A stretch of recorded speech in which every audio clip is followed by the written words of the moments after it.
Damn, your girl so fine, but her body's like. She says she wanna dance, but she don't know how to. I'm ice, looking like a star. Her name is Jenny. Bitch don't have no panties. I'm Steph Curry when I hit the. Canım ya, fark ettim ki laf yetiştirmekten kendini yetiştirmemişsin. Turn down for what? No more, no more. I wanna fuck, but I'm broken hearted. Cry, but I like to party. Touch, but I... İnternet sonsuza kadar yok olur. Ne olmuş? Ne mi olmuş? Bunun anlamını bilmiyor musun? Isn't it lovely? Alone.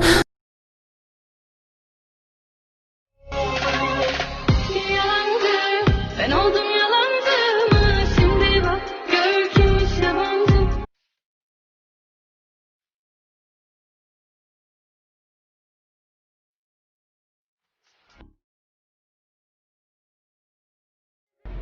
This is my cousin. This is my cousin. We are cousins and we have the same grandmother. Everything we own, we never share because we are cousins and our parents don't like each other.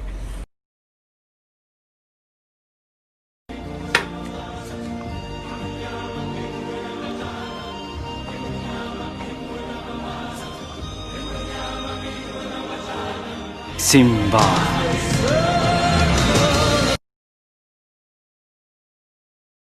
Fly me to the moon, let me play among the stars.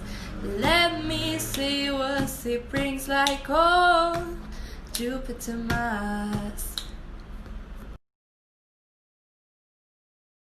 Kestim irtibatı bomboş insanlarla rahatım bro. Artık umrumda mı hayır istediğini yap defol. Ayılmak istemiyorum kafam tipsi lala po. Tipsi lala po tinky winky nerede bro?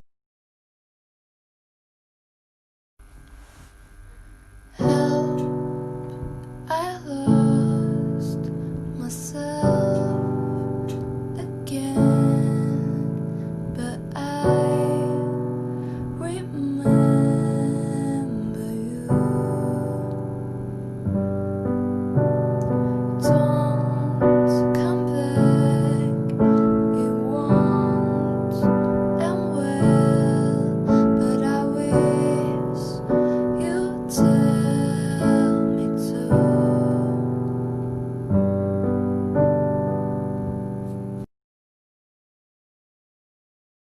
Okuttun mu bro? Okuttum bro. Okuttum bro. What? Okuttum bro. Here we go say Techno arabesk kafa trap hepsi kanım. En çok parayı kim harcar? En dağınık hanginiz? İlk önce kim evlenir? Hanginizin tarzı daha güzel? Hanginiz daha saf? Hanginiz